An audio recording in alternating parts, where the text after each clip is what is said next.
ഇവിടെ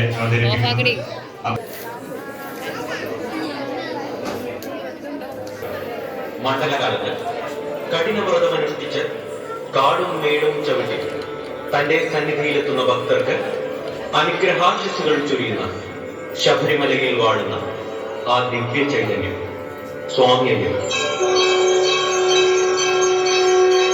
ഓരോ മണ്ഡലകാലത്തും ഗുരുക്കന്മാരുടെ കൈപിടിച്ച് പെട്ടതുള്ളി ആയിരക്കണക്കിന് കന്നിസ്വാമികൾ മല ചവിട്ടുന്നു. അയ്യപ്പ കഥകളിലേക്കുള്ള കന്നിയാത്ര.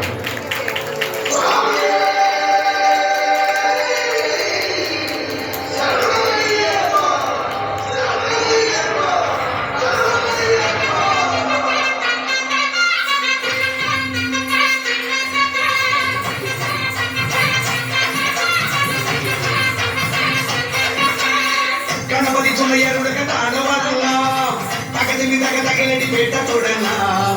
ഗണപതി ചുമയരുടെ താണുവാടല്ലാം തകതിമി തകതകലടി പേട്ട തുടങ്ങാം.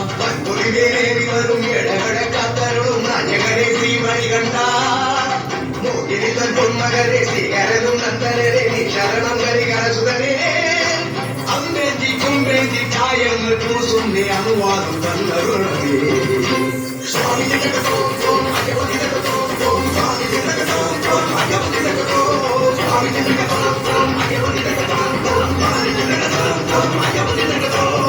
ഗണപതി ചുമയരുടെ താണുവാടങ്ങാം തകതിമി തകതകലടി പേട്ട തുടങ്ങാം.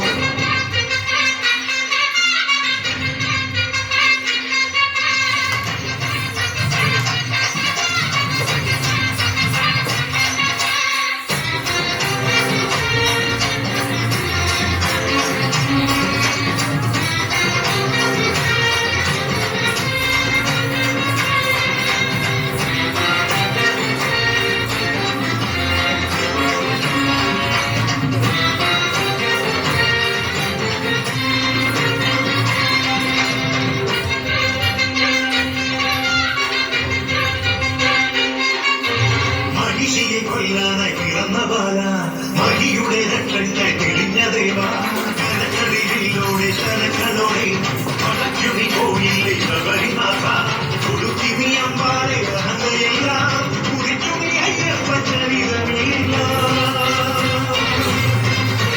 പുലികളെ ഒന്നോടെ നയിച്ചു വീരാൻ തിരിച്ചുവെത്തിയിലെ ശിവകുമാര വേണ്ട പോയോനെ നേട്ടം കൊണ്ടാടാൻ വേണ്ട കെട്ടുന്നേ സ്വാമിയെ വേണ്ട തുള്ളുന്ന സ്വാമിമാർക്കെല്ലാം മോക്ഷം നൽകേനെ അയ്യനെ അമ്പേന്തി കൊമ്പേന്തി ചായങ്ങൾ പൂശുന്നേ തന്നരുളവേ.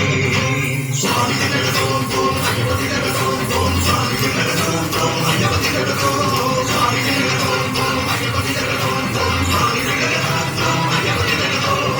ഗണപതി തുണയരുടെ താണുവണങ്ങാം തകതിമി തകതകിലടി കേട്ട തുടങ്ങാം.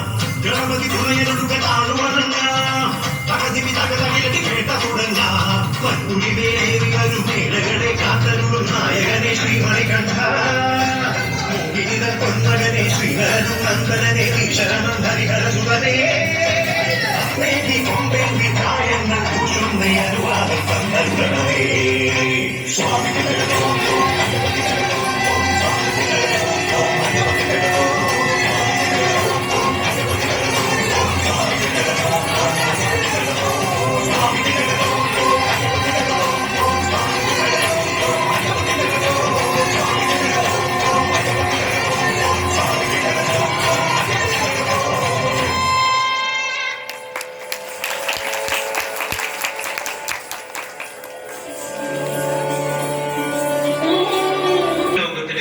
ഭൂതങ്ങളുടെയും നാഥനായതുകൊണ്ട് ഭൂതനാഥനെന്നും ധർമ്മത്തിന്റെ ശത്രുക്കളെ ശാസിക്കുന്നതുകൊണ്ട് ധർമ്മശാസ്താവെന്നും പറയപ്പെടുന്ന ശ്രീ അയ്യപ്പന്റെ ജനനം ഒരത്ഭുതമാണ്.